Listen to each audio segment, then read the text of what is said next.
Morning friends, आज हम पढ़ेंगे मेंटल हेल्थ नर्सिंग का एक टॉपिक है मूड डिसऑर्डर। इसमें हम पढ़ेंगे यूनिपोलर डिसऑर्डर, बाइपोलर डिसऑर्डर। तो सबसे पहले अपने क्वेश्चन इस टाइप का पूछा था 2019 में कि define mood disorder, enlist the etiology and psychology of depression और nursing management of depressive client.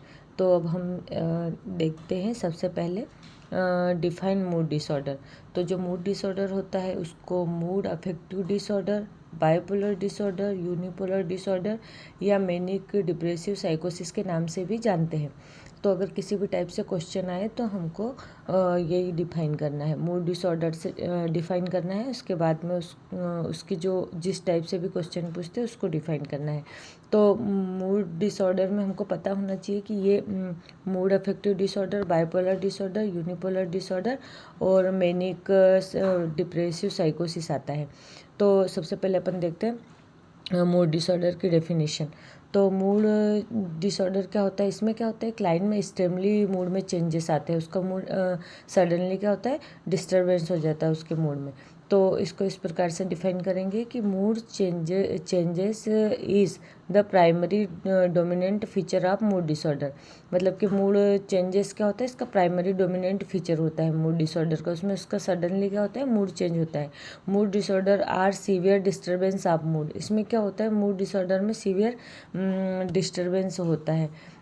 तथा ये किसके द्वारा कैरेक्टराइज्ड बाय, इसमें दो सिम्टम्स होते हैं जिसके द्वारा ये कैरेक्टराइज किया जाता है। मतलब क्या होता है, एक्साइटमेंट एंड डिप्रेशन। एक्साइटमेंट मतलब पेशेंट क्या होगा, हाइपर एक्टिव रहेगा, ओवर एक्टिंग करेगा, हंसेगा, लाफिंग करेगा, और ओवर एक्टिव रहेगा। उसकी एक्टिविटी क्या रहेगी, हाइपर रहेगी। या फिर क्या होगा, डिप्रेस्ड मूड रहेगा। पेशेंट क्या करेगा, सैड रहेगा, सुसाइडल थॉट आएंगे, साइलेंट में बैठे रहेगा, आइसोलेट रहेगा। तो इस प्रकार के जो सिम्टम्स रहेंगे वो क्या होगा, डिप्रेसिव पेशेंट में दिखेंगे। तो मूड चेंजेस में दो सिम्टम्स हमको दिखाई देंगे। एक तो ओवर एक्टिव रहेगा क्लाइंट, या फिर क्या होगा, डिप्रेस्ड रहेगा, क्योंकि उसके मूड में क्या होगा, सडनली चेंजेस होगा। अब हम देखेंगे टाइप्स ऑफ मूड डिसऑर्डर। तो मूड डिसऑर्डर टू टाइप का होता है, यूनिपोलर डिसऑर्डर तथा बाइपोलर डिसऑर्डर। यूनिपोलर डिसऑर्डर में क्या होगा, या तो क्लाइंट में क्या होंगे, मेनिया के सिम्टम्स रहेंगे, मतलब वो ओवर एक्टिव रहेगा क्लाइंट, या फिर डिप्रेस्ड रहेगा। बट दोनों साथ में नहीं रहेंगे, मेनिया डिप्रेशन दोनों के सिम्टम्स साथ में नहीं शो होंगे क्लाइंट में। या तो फिर मेनिया के होंगे या डिप्रेशन में ही, अगर उसको यूनिपोलर डिसऑर्डर होता है तो। और अगर बाइपोलर डिसऑर्डर है तो बाइपोलर में भी टू टाइप्स के होते हैं, बाइपोलर फर्स्ट तथा बाइपोलर सेकेंड। तो अगर बाइपोलर फर्स्ट है कंडीशन, तो उसमें क्या होगा कि जो डिप्रेशन है उसके सीवियर सिम्टम्स शो होंगे, है ना, और मेनिया के सिम्टम्स शो नहीं होंगे, तो वो बाइपोलर फर्स्ट है। और बाइपोलर सेकेंड में क्या होगा कि उसमें डिप्रेशन के तो सीवियर सिम्टम्स शो होंगे, बट मेनिया के हाइपोमेनिया के सिम्टम्स शो होंगे। मतलब सीवियर मेनिया के सिम्टम्स शो नहीं होंगे पर डिप्रेशन के कंपैरिजन में मेनिया के क्या, हाइपोमेनिया के सिम्टम्स शो होंगे। तो वो क्या होगा, बाइपोलर सेकेंड में क्लासीफाई किया गया है उसको। अब हम देखेंगे कि enlist the etiology and psychopathology of depression. तो इसमें सबसे पहले कौन से ऐसे कॉज है जो कि क्या करते हैं, डिप्रेशन को कॉज करते हैं। तो सबसे पहले देखते हैं अपन जेनेटिक फैक्टर। तो जेनेटिक फैक्टर में क्या आएगा, मतलब ये एक इनहेरिट कंडीशन होती है जिसमें क्या होता है कि अगर किसी भी क्लाइंट की फैमिली हिस्ट्री है कि उसकी फैमिली में किसी को डिप्रेसिव डिसऑर्डर है, तो उस पर्सन को होने के ज़्यादा चांसेस होते हैं बजाय अदर पर्सन के, है ना। तो और वो व्यक्ति में ज़्यादा सिम्टम्स शो होंगे अगर किसी की फैमिली हिस्ट्री है तो। और सेकंड क्या है, बायोकेमिकल फैक्टर। इसमें ब्रेन में प्रेजेंट न्यूरोट्रांसमीटर्स आते हैं। जैसे अगर ब्रेन में जो न्यूरोट्रांसमीटर होते हैं उनमें डिस्टर्बेंस हो जाता है, जैसे ब्रेन में क्या होता है, सेरोटोनिन है, डोपामिन है, जो कि क्या होते हैं, हैप्पी फीलिंग करवाते हैं ना। तो अगर इनमें किसी प्रकार का डिस्टर्बेंस हो जाएगा तो क्लाइंट क्या करेगा, डिप्रेशन के सिम्टम्स को शो करेगा। और अगर एंटी डिप्रेसिव ड्रग दी जाए यदि क्लाइंट को, तो ये न्यूरोट्रांसमीटर का जो बैलेंसिंग हो जाता है न्यूरोट्रांसमीटर का लेवल। बट अभी तक ये न्यूरोट्रांसमीटर क्या, मतलब न्यूरोट्रांसमीटर के द्वारा किस टाइप से ये इनबैलेंसिंग होते हैं और कैसे कॉज करते हैं, ये अभी तक स्पष्ट नहीं हो पाया है। फिर थर्ड में है हार्मोनल फैक्टर। हार्मोनल फैक्टर में क्या आएगा कि जैसे कि हार्मोनल में या तो हार्मोन्स का अगर यदि ज़्यादा प्रोडक्शन हो रहा है ना, या उसके फंक्शन में कहीं चेंजेस आ रहा, तो उस कंडीशन में क्या होता है कि वो भी डिप्रेशन को कॉज कर सकते हैं। और फिर जैसे सडन, जैसे मेनोपॉज वाली फीमेल में मेनोपॉज की कंडीशन है, या चाइल्ड बर्थ है, या थायराइड की प्रॉब्लम है, तो ये रीज़न क्या करते हैं, ये भी डिप्रेशन को कॉज करते हैं। और यदि जैसे कि पोस्ट पार्टम डिप्रेशन, अगर किसी मदर ने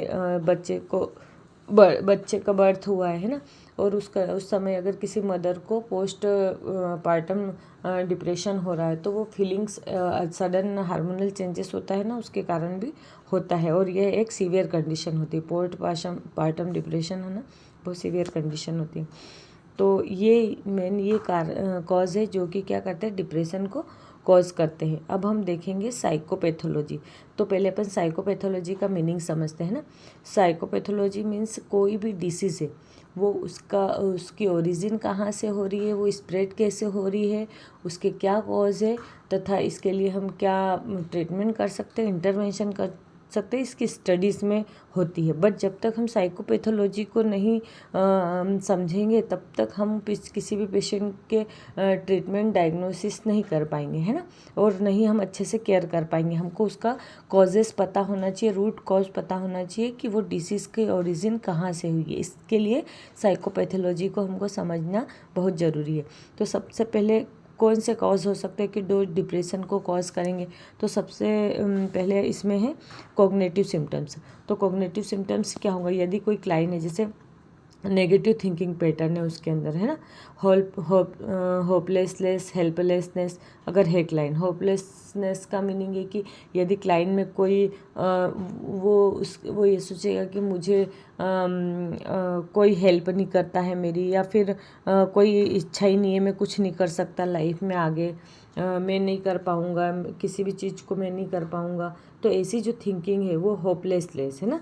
हेल्पलेसनेस मतलब न वो किसी से, हेल्पलेसनेस है, वो किसी की ना मदद करेगा, न किसी से मदद ले पाएगा, है ना। तो वो ये वाली थिंकिंग है अगर उसकी, तो वो ये भी आगे जाके डिप्रेशन को कॉज करते हैं। इसके बाद में है डिस्टोर्ड थिंकिंग, जिसमें क्या करेगा पेशेंट सेल्फ ब्लेम, मतलब खुद को ब्लेम करेगा किसी भी चीज़ के लिए कि मेरे ही कारण ऐसा हुआ है, मैंने ही ऐसा किया है, गिल्ट फील करेगा, खुद को दोषी मानेगा। वो वर्थलेसनेस मतलब उसकी कुछ वैल्यू नहीं है, वो मुझे कोई नहीं समझता, मैं कुछ नहीं कर सकता, मतलब उसकी खुद की वैल्यू को नहीं वो समझेगा, है ना। तो अगर इस टाइप की थिंकिंग है तो भी वो क्या करेगा, डिप्रेशन को कॉज करेगा। इम्पेयर्ड प्रॉब्लम, जैसे सॉल्विंग है, किसी भी लाइफ की कोई सी भी प्रॉब्लम को वो सॉल्व नहीं कर पाएगा, डिसीजन मेकिंग नहीं कर पाएगा। तो ये जो कंडीशन है ये क्या करेगी कि ये भी डिप्रेशन को कॉज करेगी। Memory, attention and concentration difficulties, याद रखने में प्रॉब्लम आएगी, किसी भी चीज़ में अटेंशन, जॉब या कहीं पे भी वो पढ़ाई में अटेंशन नहीं कर पाएगा, और कंसंट्रेशन में प्रॉब्लम आएगी, ध्यान केंद्रित नहीं कर पाएगा।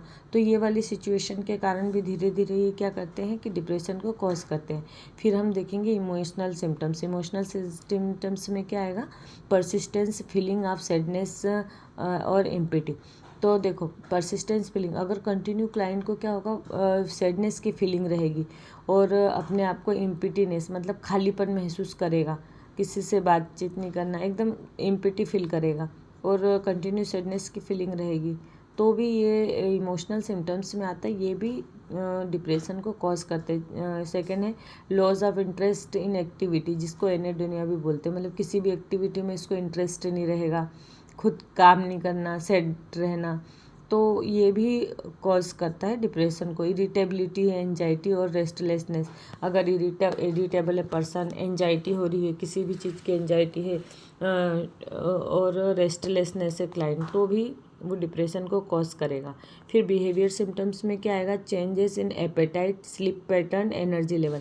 मतलब एपेटाइट में चेंजेस आएगा, या तो मतलब उसको भूख ही नहीं लगेगी, स्लीप पैटर्न उसका डिस्टर्ब रहेगा, एनर्जी लेवल लो रहेगा। तो ये बिहेवियर सिम्टम्स भी क्या करेंगे, डिप्रेशन को कॉज करेंगे। Social withdrawal and isolation.